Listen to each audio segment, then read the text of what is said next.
Astaghfirullah. Bismillahirrahmanirrahim. Assalamualaikum warahmatullahi wabarakatuh.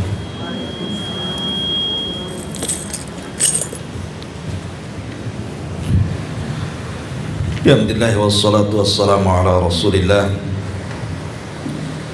wa ala alihi wa sahbihi wa mawalah wa la hawla wa la quwata illa billahi wa ba'du. Alhamdulillah, segala puja dan puji hanya milik Allah Jalla fi'ula. Salawat dan juga salam kita hadiahkan kepada Rasul kita Nabi besar Muhammad sallallahu alaihi wa ala alihi wasallam. Kita lanjutkan kembali kajian kita, masih membahas kitab Al-Janaiz, dan kita masuk pada hadis dari Buraidah radhiyallahu an, di mana Nabi sallallahu alaihi wasallam bersabda, al-mu'minu yamutu bi arakil jabini, bahwa seorang mukmin tafsir ya?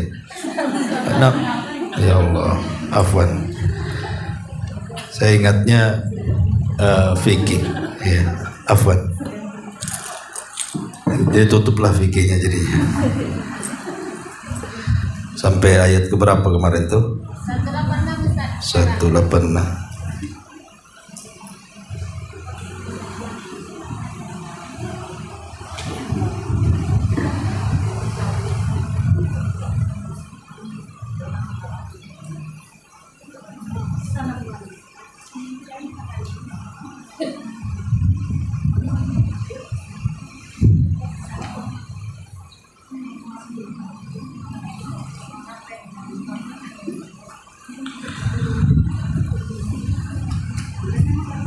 Ya, mohon maaf salah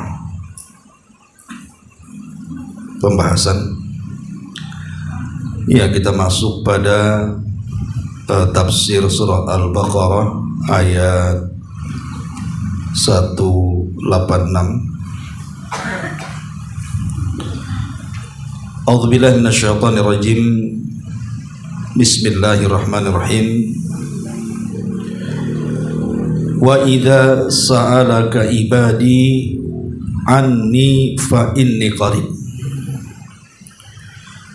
ujibu da'watad da'i idza da'ani falyastajibuli wal yu'minu bi la'allahum yarshudun. Apabila hamba-hambaku bertanya kepadamu anni, tentang diriku, fa inni qaribun, maka sesungguhnya aku dekat dengan hambaku. Ujibu da'watad da'i, akulah yang mengabulkan setiap doa-doa orang yang berdoa kepadaku apabila dia berdoa. Falyastajibuli, maka hendaklah mereka berusaha memenuhi perintah. Wal yu'minu bi, dan beriman kepadaku. La'allahum yarshudun, agar mereka memperoleh irsyad kebenaran. Ayat ini ada asbab nuzulnya. Ketika ada seseorang datang menghadap Nabi sallallahu alaihi wasallam, kemudian mengatakan, ya Rasulullah, arabbuna ba'idun am qaribun? Rasul, apakah Rabb kita ini jauh ataukah Rabb kita ini dekat? Fa in kana ba'idan fanunadi wa in kana qariban fanunaji. Sekiranya Rabb kita jauh, kita panggil dia, kita panggil dengan keras dia. Tapi sekiranya dia dekat, cukuplah kita berbisik-bisik memanggilnya. Maka dari pertanyaan ini Nabi SAW terdiam. Dari diamnya Nabi SAW itulah turun Al-Baqarah 186 ini. Jadi ketika ada orang bertanya kepada Rasul, Rasul, apakah Rabb kita ini jauh atau dekat? Kalau memang jauh ya kita teriak-teriak ketika memanggilnya, tapi kalau memang dekat cukup berbisik-bisik. Maka turunlah ayat wa idza sa'alaka ibadi anni fa inni qarib. Apabila hamba-hambaku bertanya kepadamu wahai Muhammad tentang aku, fa inni qarib, maka katakan aku dekat. Ujibu da'watad da'i idada'an. Bahkan yang menunjukkan kedekatan aku dengan hambaku adalah akulah yang mengabulkan setiap doa-doa hambaku apabila dia berdoa kepadaku. Falyastajibu li wal yu'minu bi. Maka hendaklah mereka memenuhi perintahku dan beriman kepadaku, la'allahum yarsyudun, agar mereka mendapatkan irsyad kebenaran. Maka ayat ini menunjukkan tentang kedekatan Allah kepada kita. Yang ajaibnya adalah ayat tentang kedekatan Allah dan pengabulan Allah terhadap hamba-hamba yang berdoa kepadanya itu terapit di antara ayat-ayat Ramadan. Coba perhatikan ayat sebelumnya dari 183 tentang perintah puasa. Ya ayyuhalladzina amanu kutiba alaikumusiyam kama kutiba alal ladzina min qablikum la'allakum tattaqun. Kemudian masuk ke ayat 184, masih juga berkenaan dengan hukum-hukum puasa. Kemudian juga ayat yang ke-185-nya juga sama, menjelaskan tentang bahwa bulan Ramadan adalah bulan diturunkan Al-Quran. Baru masuk di ayat 186-nya bicara soal kedekatan Allah dengan kita dan mudahnya pengabulan Allah akan doa-doa kita. Kemudian masuk di 187-nya masih bicara soal puasa. Uhillat lakum lailatas siyam ar-rafathu ila nisaikum. Dan seterusnya telah dihalalkan bagimu pada malam hari berpuasa bercampur dengan istrimu. Kenapa kemudian Allah Subhanahu wa taala letakkan ayat tentang kedekatan Allah dengan hambanya terapit di antara ayat-ayat yang menjelaskan tentang bulan Ramadan dan juga mudahnya pengabulan Allah kepada hamba-hambanya saat berdoa terjepit di antara ayat-ayat yang bicara soal Ramadan? Kata ahli tafsir, seolah-olah Allah Subhanahu wa taala ingin katakan Allah itu dekat dengan hambanya di luar Ramadan, tetapi lebih dekat lagi apabila masuk di bulan Ramadan. Allah itu mengabulkan setiap doa-doa orang yang berdoa kepadanya di luar Ramadan, maka Allah akan lebih mengijabah siapapun yang berdoa apabila dia berdoa di bulan Ramadan. Jadi seolah-olah Ramadan itu adalah kesempatan kita berdoa kepada Allah, karena kedekatan Allah jauh lebih dekat dan pengabulan akan doa kita lebih cepat. Itulah kenapa kemudian ayat soal kedekatan dan ijabah doa itu terapit di antara ayat-ayat Ramadan, karena ingin menjelaskan bahwa salah satu amalan yang paling penting saat bulan Ramadan adalah berdoa. Karena doa di bulan Ramadan itu mustajab. Bagaimana tidak mustajab juga? Bulan Ramadan itu siangnya kita ibadah, malamnya juga kita ibadah. Jadi seolah-olah siang malam itu kita beribadah kepada Allah. Kalau dia di luar Ramadan itu kan kadang siang kita tidak ibadah. Tapi di bulan Ramadan mau tidak mau, di siang hari bulan Ramadan kita harus ibadah melaksanakan rukun Islam kan. Salah satunya adalah puasa setelah sholat. Kemudian di malam harinya ada tarawih lagi. Bahkan ada malam Lailatul Qadar. Jadi 24 jam di bulan Ramadan itu dipenuhi dengan ibadah kepada Allah Azza wa Jalla. Lah sebab itulah makanya kemudian pengabulan doa di bulan Ramadan itu lebih mudah. Karena syaratnya sudah terpenuhi. Dari kalimat falyastajibu li wal yu'minu bi itu, hendaklah mereka memenuhi perintahku dan hendaklah mereka beriman kepadaku dengan cara memperbanyak ibadah, itu sudah terpenuhi. Makanya kalau orang berdoa pasti mustajab, baik di siang hari ataupun di malam hari bulan Ramadan. Meskipun para ulama kemudian memberikan kekhususan, ada beberapa waktu kalau berdoa di bulan Ramadan itu jauh lebih mustajab lagi. Sekalipun di bulan Ramadan siangnya dan malamnya itu orang berdoa mustajab, tetapi ada waktu-waktu yang kalau kita berdoa di bulan Ramadan itu jauh lebih mustajab lagi. Dan itu ada di 3 waktu. Ulama mengatakan apabila datang bulan Ramadan jangan lepas berdoa di 3 waktu. Apa 3 waktu itu? Yang pertama, inda al-iftar, saat berbuka puasa. Saat berbuka puasa itu adalah waktu yang sangat mustajab, dan itu berdasarkan hadis Nabi. Kata Nabi SAW, thalathu da'awatin mustajabah. Thalathu da'awatin mustajabah. Ada 3 orang yang kalau dia berdoa dipastikan doa-doanya mustajab. Yang pertama kata Rasul, da'watu al-musafir, doanya orang yang sedang safar. Yang kedua, da'watul walid ala waladihi, doanya orang tua kepada anaknya. Kemudian yang ketiga, da'watus saim inda fitrihi, doa orang yang berpuasa saat dia berbuka. Jadi doa orang yang berpuasa saat dia berbuka di antara 1 dari 3 orang yang kalau dia berdoa mustajab. Kenapa?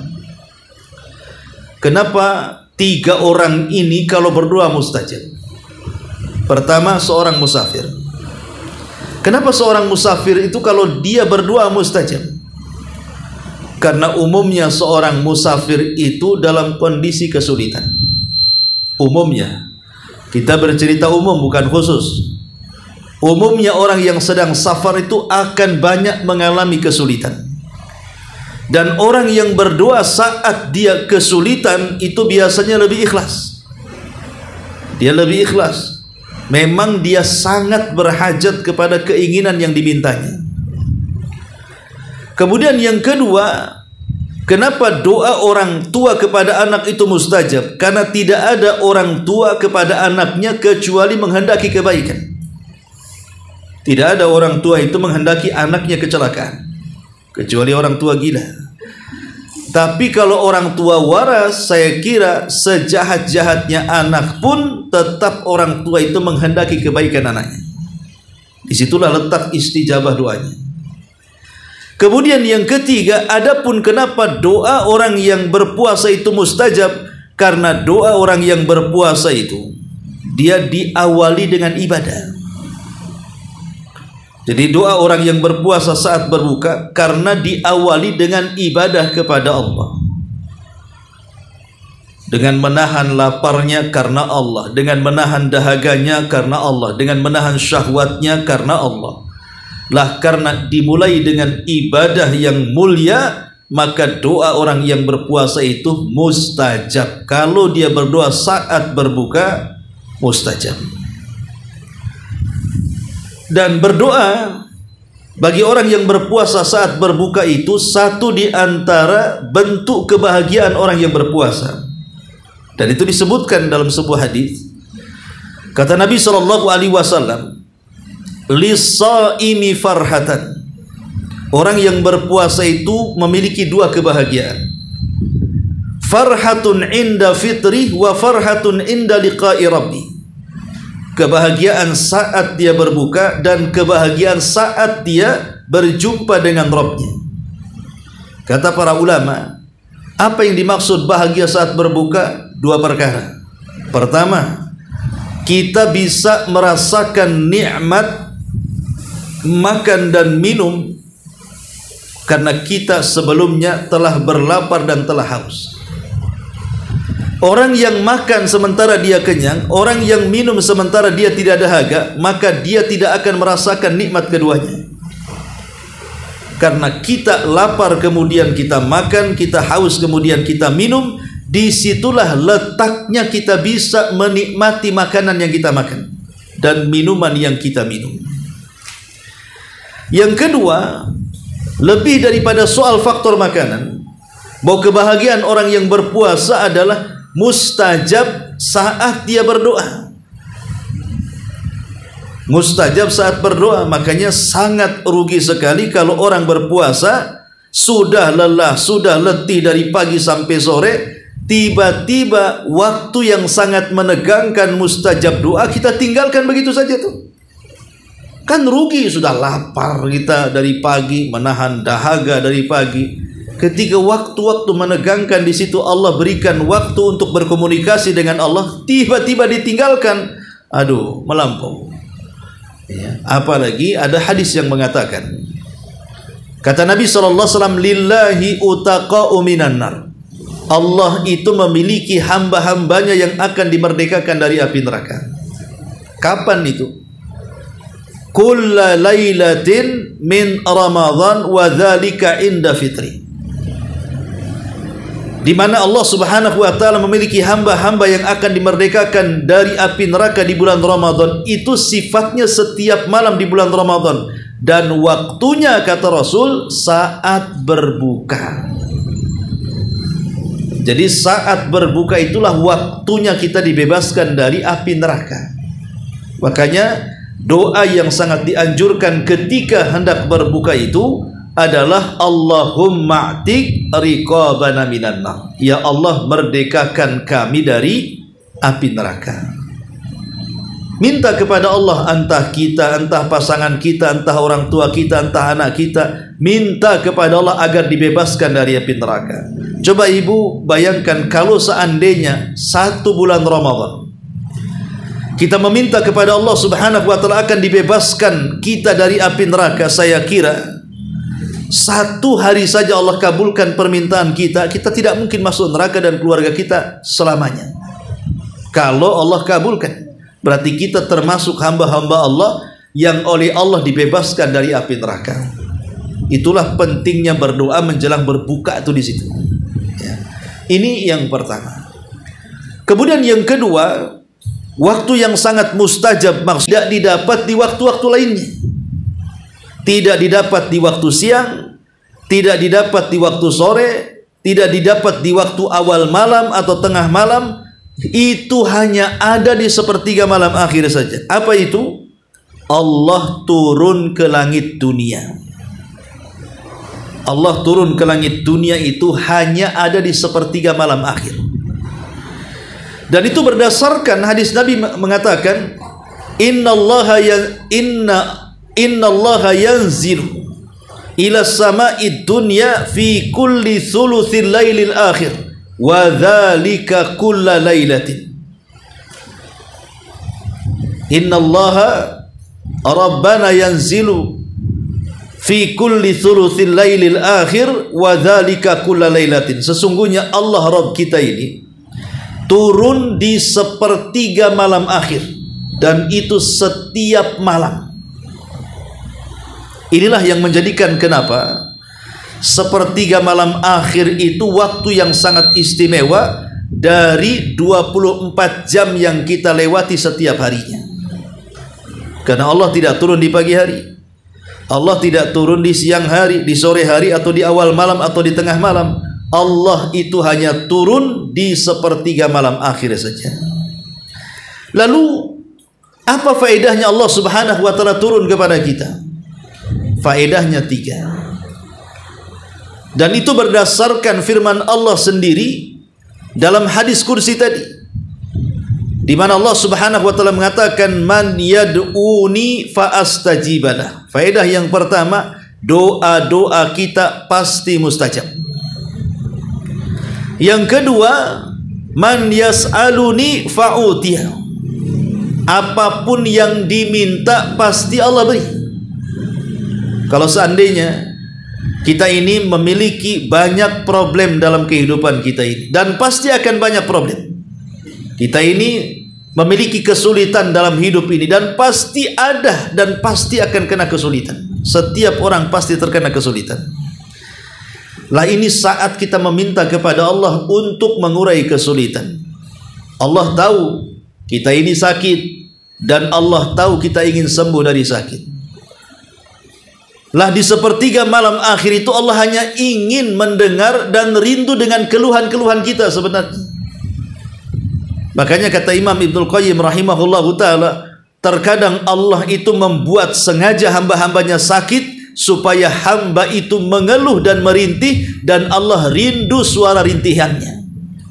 Allah ingin mendengar suara rintihan kita kepada Allah Subhanahu wa ta'ala.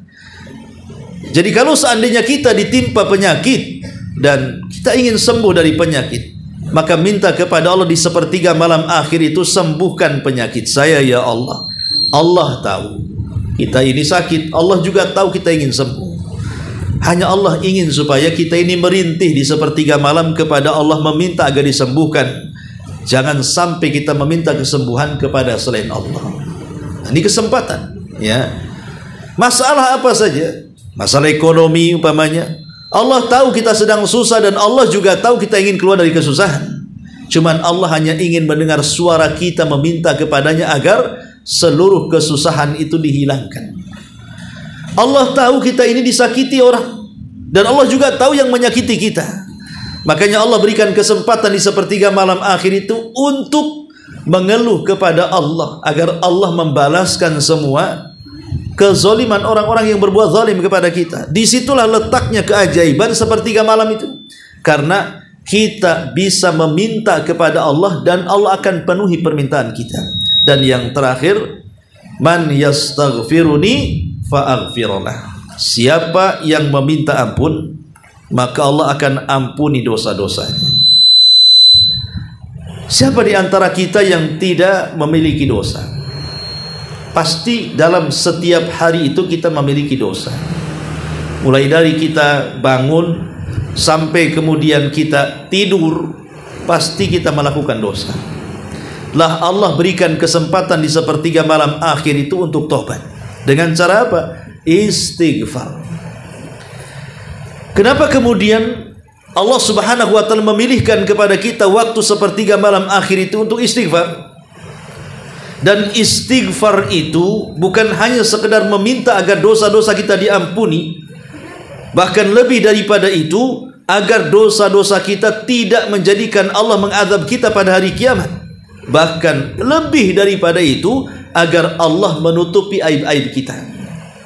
Jadi itu faedah istighfar. Pertama, meminta kepada Allah agar dosa-dosa kita diampuni. Yang kedua, meminta kepada Allah agar dosa, kalau seandainya kita bawa menghadap Allah, tidak menjadikan Allah menyiksa kita pada hari kiamat.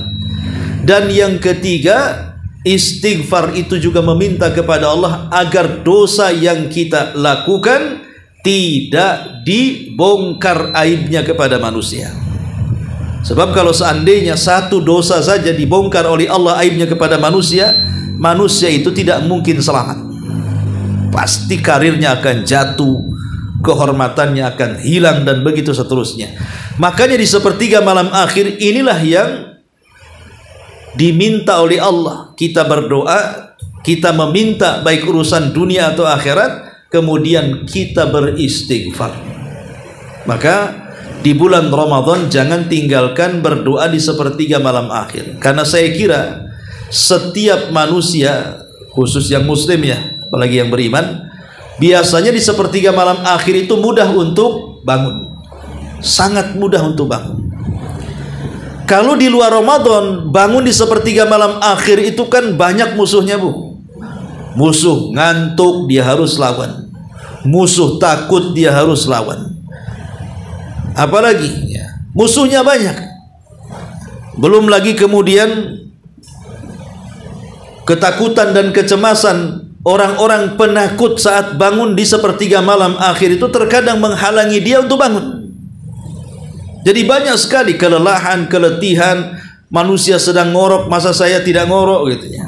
Nah, ini akhirnya menjadikan orang susah bangun di sepertiga malam akhir itu. Bahkan alarm yang sudah memanggil-manggil saja nggak didengar dia tuh, ngantuknya ya.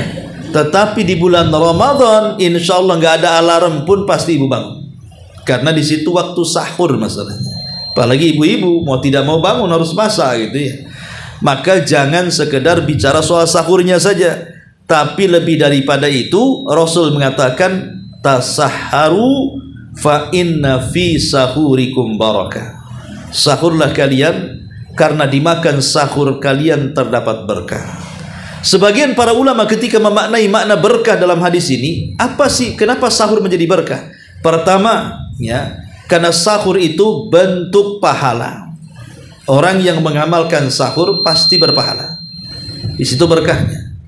Jadi bukan hanya sekedar makan minum saja sahur itu, di balik makan dan minum ada pahala. Makanya sahur itu berkah.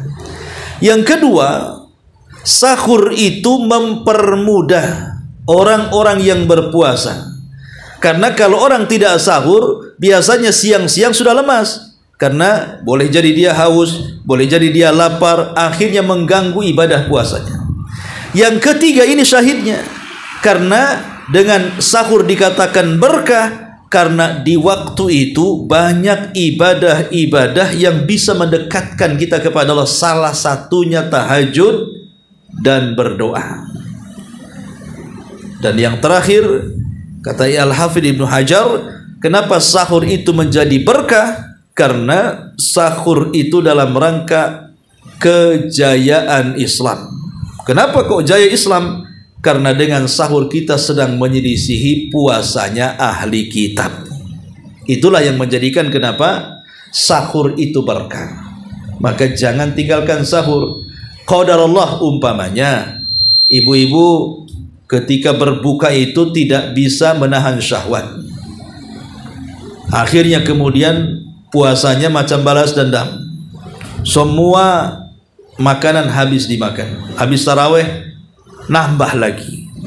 Padahal ketika berbuka sudah 1 piring, habis taraweh 2 piring, 3 piring lah jadinya. Umpamanya, otomatis kan sahur kan malas itu, karena sudah kenyang. Ya. Walaupun seandainya sudah kenyang, tetap sahur, Bu. Walaupun apa? Walaupun hanya dengan seteguk air. Untuk menunjukkan penyelisihan kita dengan ahli kitab ya. Supaya nampak puasa kita ini tidak sama. Karena ketika permulaan puasa disyariatkan, Nabi itu maunya puasa itu ngeplek seperti yang dilakukan ahli kitab. Jadi baik waktunya gitu ya, ataupun tata caranya, maunya itu persis seperti mereka. Itu di awal pensyariatan puasa. Salah satunya adalah di mana ketika orang berpuasa, kemudian saat dia berbuka, anggap saja di waktu maghrib, kemudian selepas maghrib dia tidur, maka selepas bangun tidur, walaupun tidurnya hanya 1 jam, maka tidak boleh lagi makan, minum, bahkan tidak boleh mengubah syahwatnya dengan pasangannya. Jadi itu di awal puasa. Itulah puasanya orang Yahudi, dan ini ditiru oleh Nabi. Ditiru oleh Nabi. Pokoknya kalau sudah berbuka maghrib, jangan tidur. Kalau sudah tidur walaupun setengah jam, ataupun boleh jadi mungkin 10 menit, nanti bangun tidur dilarang semuanya. Sudah harus puasa lagi. Sampai besoknya lagi, sampai ketemu buka lagi. Itu kan berat. Ya. Karena ada kasus dengan peristiwa ini, seorang Ansor. Seorang Ansor ini kan pulang dari kerja. Dia habis nyangkul, karena orang Ansor kan rata-rata petani. Ya. Peladang. Jadi lelah letih dia berpuasa sambil meladang. Pulang dia, sampai di rumah sudah maghrib. Dia tanya kepada istrinya, hal indaka ta'am, hal indaki ta'amun, adakah makanan yang bisa ku makan untuk iftar? Qadarullah, kata istrinya, tidak ada. Tetapi baiklah, kata istrinya, kau nunggu sebentar, saya akan keluar rumah untuk mencari makanan untuk iftar. Yang namanya orang satu hari kerja, Bu, lelah nih si Ansor ini. Sambil menunggu istrinya cari makan, tidur dia. Ketika istrinya sudah dapat makanan, ya istrinya ya marah-marah lah. Sudah capek cari makanan, tahu-tahu tidur. Kata istrinya, celaka engkau, katanya. Kenapa kau tidur? Kenapa dicelakakan orang tidur, orang puasa di awal puasa? Karena selepas tidur tidak boleh makan lagi, tidak boleh minum lagi, tidak boleh berhubungan. Sudah mulai start puasa dia. Akhirnya orang Ansar ini terpaksalah dia tidak makan, tidak minum, tidak berhubungan sampai besoknya. Ketika siang hari dia tak tahan, sama dengan puasa 2 hari berturut-turut jadinya. Tidak tahan, dia pingsan, dia di ladang. Lah cerita pingsannya orang Ansar ini sampai ke telinga Nabi. Dari sini kemudian turun ayat, wa kulu washrabu hatta yatabayyana lakumul khaytul aswad min khaytul abyadi minal khaytil aswadi minal fajri. Makanlah kalian, minumlah kalian sampai kalian bisa membedakan benang putih di antara benang hitam, maksudnya waktu fajar. Berarti selama fajar shadiq belum menyingsing, boleh makan, boleh minum, walaupun tidur, gitu maksudnya. Turun ayat ini penghapusan. Kemudian Nabi SAW mengatakan, farqu ma baina siyamina wa siyami ahlil kitab akalatas sahur. Perbedaan puasa kita dengan ahli kitab dimakan sahur. Justru kita harus makan. Jangan seperti mereka tak makan. Maka makan sahur itu bagian daripada penyelisihan kita dengan ahli kitab. Maka rugi orang yang tidak sahur. Rugi orang tidak sahur. Minimalnya ada niat, Bu. Kalau ibu lelah, letih, pamannya kan, ibu niat akan sahur. Kalaupun Allah takdirkan bablas sampai subuh, pamannya, maka sudah dapat pahala sahur. Kalau sudah ada niat, ya. Ini yang kedua. Dan yang ketiga, waktu yang sangat mustajab doa di bulan Ramadan adalah ba'da subhi ila tulu'i syamsi. Setelah subuh sampai terbit matahari. Itu waktu yang sangat berkah.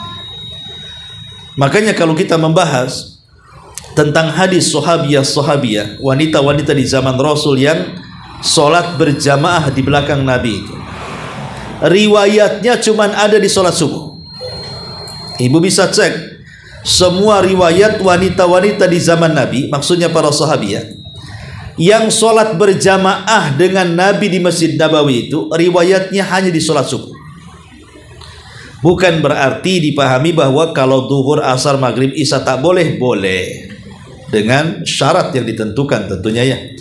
Cuman yang ternukilkan kepada kita, banyak wanita-wanita di zaman Rasul itu justru keluar untuk sholat berjamaah itu di sholat subuh. Sampai ketika mereka pulang dari masjid, mereka tidak nampak karena ada golas. Golas itu maksudnya fajarnya belum menyeluruh, sehingga masih ada gelap-gelapnya. Mereka sudah pulang. Kenapa kemudian yang diceritakan tentang sholat subuh? Dan kenapa antusias wanita-wanita di zaman Rasul itu berjamaah di sholat subuh? Karena memang pertama, sholat subuh sendiri adalah sangat istimewa karena bacaannya disaksikan para malaikat. Yang kedua, di waktu itu memang sehat-sehatnya udara. Bahkan ada namanya angin soba yang disabdakan Nabi SAW, nusirtu bis soba wa uhlikatil adu bid dabur. Aku ditolong dengan angin pagi dan kaum Ad dihancurkan dengan angin sore. Namanya dabur. Dabur itu angin pagi. Jadi kalau cuaca lagi bagus, itu angin itu akan berhembus di pagi hari. Itu angin yang membawa kesehatan.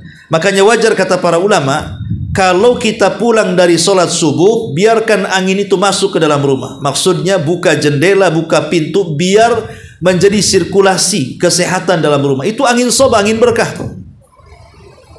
Supaya apa? Supaya dapat keberkahan dengan datangnya dan masuknya angin itu ke rumah kita. Ya, kecuali kalau cuacanya tidak bagus. Artinya kan kita bicara kalau cuaca bagus di sini. Maka itu angin yang sangat segar, sehingga kita memahami bahwa kenapa sahabiyah itu mereka datang ke Masjid Nabawi bersahabat, karena mereka jadikan langkah-langkah kaki mereka dari rumah ke masjid itu salah satu bentuk riyadhah, olahraga. Ya, jadi mereka juga mengutamakan kesehatan. Ya, mengambil bahwa kesehatan itu paling baik di waktu pagi, menjelang sebelum terbit matahari dan setelah terbit fajar shadiq alias masuk waktu subuh. Disinilah Nabi SAW mengatakan, Allahumma barik li ummati fi bukuriha. Ya Allah, berkahi umatku di waktu paginya. Kata ulama, doa Nabi SAW, ya Allah berkahi umatku di waktu paginya, maksudnya diisyaratkan kepada ba'da subhi ila tulu'i syamsi, setelah subuh sampai terbit matahari. Jadi orang yang memanfaatkan setelah terbit, setelah subuh sampai terbit matahari dengan berdoa, berarti dia sedang berdoa di waktu yang penuh dengan berkah. Maka rugi kalau seandainya seseorang kemudian di waktu turunnya berkah seseorang tertidur. Adapun hukum tidur selepas subuh sih tidak ada hukumnya. Syekh bin Baz mengatakan tidak ada masalah, ya. Orang tidur selepas subuh kalau ada hajat, mamanya dia ngelembur malamnya, kecapean, tidak tidur, akhirnya ngantuk selepas subuh, boleh tidur. Secara hukum mubah-mubah saja. Tetapi kalau dijadikan kebiasaan, kata beliau, ini tidak baik. Kalau jadi kebiasaan maksudnya tidak capek tidur, tidak lelah tidur, tidak ngantuk tidur. Memang itu kebiasaan dia, memang habis subuh harus tidur. Lah itu yang tak bagus, kata Imam Ibnul Qayyim. Orang yang membiasakan tidur selepas subuh sampai terbit matahari tidak akan diberkahi hidupnya, tidak akan diberkahi keluarganya, tidak akan diberkahi keluarganya, bahkan tidak akan diberkahi segala-galanya. Makanya jangan membiasakan tidur selepas subuh kecuali ada arid, maksudnya ada hal-hal yang membolehkan seseorang tidur di jam-jam itu. Nah, ini waktu berkah yang terakhir adalah berdoalah selepas subuh. Ini waktu yang mustajab di bulan Ramadan. Selepas berbuka atau sedang berbuka, dalam kondisi hendak berbuka. Yang kedua di sepertiga malam akhir, dan yang ketiga di pagi hari setelah subuh sampai terbit matahari. Wallahu alam. Ini diantara penjelasan kenapa ayat tentang kedekatan dan pengabulan doa itu justru dihimpit dengan ayat-ayat Ramadan untuk menunjukkan Ramadan itu memiliki kemuliaan. Dan Ramadan itu adalah syahrud doa, bulannya kita disuruh untuk berdoa kepada Allah Subhanahu wa taala. Wallahu alam, sampai di sini saja. Silakan sebelum saya tutup kalau ada pertanyaan.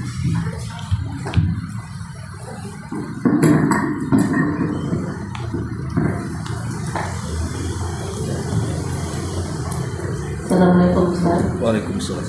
Ini agak sedikit di luar tema ya Ustaz. Ya. Ana ingin bertanya tentang sholat duha berjamaah.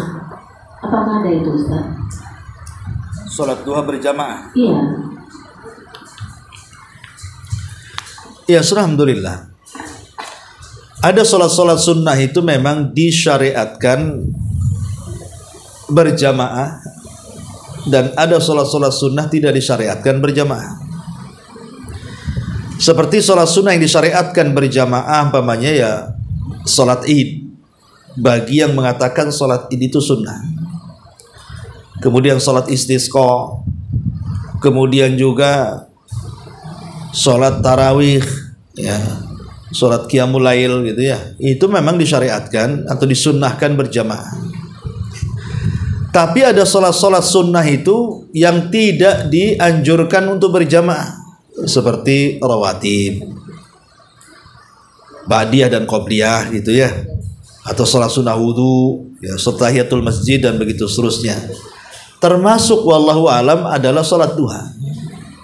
Jadi sholat duha itu sendiri-sendiri saja. Ya, lain kalau sholat malam. Ya, kalau sholat malam memang ada contohnya. Rasul pernah sholat berjamaah bersama para sahabat waktu Ramadan, cuman 4 hari saja kan. Kemudian oleh Rasul ditinggalkan karena takut diwajibkan. Tapi kan Rasul sempat sholat berjamaah, menunjukkan sholat malam itu boleh berjamaah, bahkan di zaman Umar dihidupkan selama sebulan. Ya. Tapi kalau sholat duha, wallahu alam, saya belum pernah menukilkan Nabi SAW duha berjamaah. Maka sebaiknya ya sendiri-sendiri saja sampai kita mendapatkan dalil bahwa Rasul pernah berjamaah duha. Ya. Tapi apakah kemudian kalau dilakukan berjamaah itu sah atau tidaknya, benar atau tidaknya, wallahu a'lam. Nanti saya gali lagi ya, nanti insya Allah mungkin minggu depan tolong tanyakan lagi. Nanti saya akan baca-baca dulu karena perlu digali ya. Kalau memang saya tidak tahu, saya katakan tidak tahu. Nanti saya akan coba cari tahu dulu, saya baca-baca dulu. Wallahu a'lam. Assalamualaikum warahmatullahi wabarakatuh. Waalaikumsalam.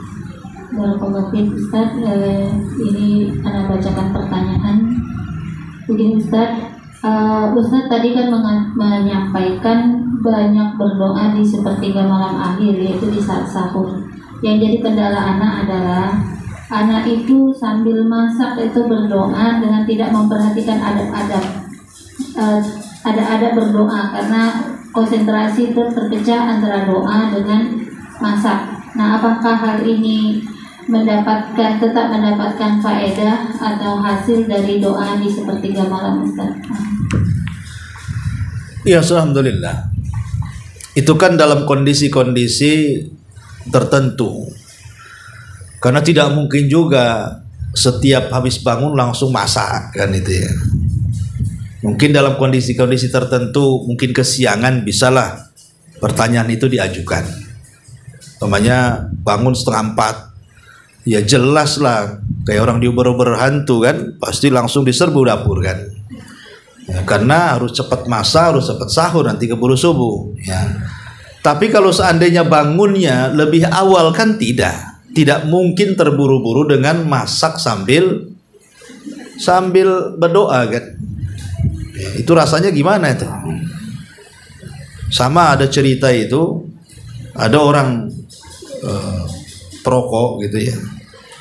Jadi ketika dia sahur, dia bingung mendahulukan rokok atau sahur. Jadi dia dijamah sambil makan sambil ngerokok. Itu rasanya gimana? Ya, karena mepet kan dalam kondisi seperti itu tuh. Tapi kan masalahnya kalau orang bangunnya awal, nggak mungkin terburu-buru. Pasti kalau bangunnya awal, umpamanya jam 3 atau setengah 3 bangunnya, kan masih bisa dia melaksanakan 5 ibadah. 5 ibadah yang mulia yang diperintahkan di sepertiga malam akhir kan. Pertama zikir, dia masih bisa zikir dan doa. Ya.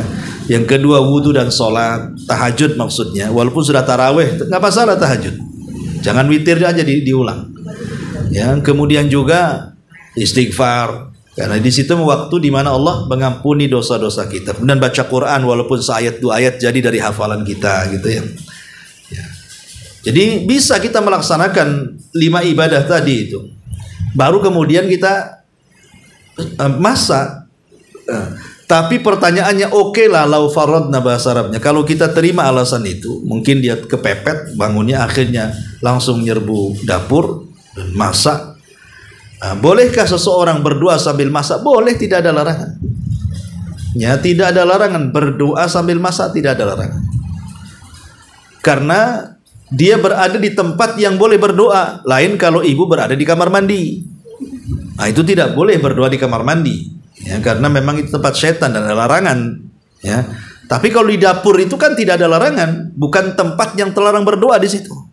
Cuman mungkin kurang adab-adabnya, ya. Tapi tidak ada masalah.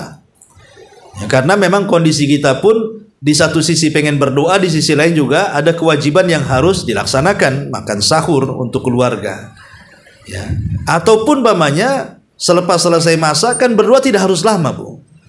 Mungkin setelah dihidangkan 2-3 menit atau 10 menit bisa lah kan berdoa itu. Bisa. Ya. Cuman kalau mepet-mepet sekali ya, kalau pertanyaan bolehkah berdoa sambil masak? Boleh. Berdoa sambil masak boleh. Ya, jangankan seperti itu, ibu lagi jalan nih, ya tiba-tiba kemudian kempes gitu ya ban motornya. Sambil nuntun motor cari bengkel, ibu berdoa nggak masalah. Ya Allah, tunjukkan bengkel di mana, itu kan doa juga. Apa kemudian harus cari wudhu dulu, ngadep kiblat dulu, susah lah. Ya memang etisnya seperti itu, tapi bukan berarti adab itu dilaksanakan dalam kondisi-kondisi tertentu.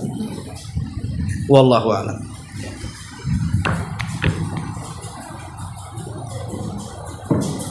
Satu lagi Ustaz, ini juga pertanyaan. Dia menanyakan, kan tadi Ustaz menjelaskan tentang doa orang terkabul, yaitu doa orang yang sabar. Yang jadi pertanyaan beliau ini adalah bahwa orang yang sabar saat ini itu tidak sama dengan orang yang sabar zaman Rasulullah, yaitu dengan banyaknya kemudahan, dengan fasilitas kendaraan yang nyaman.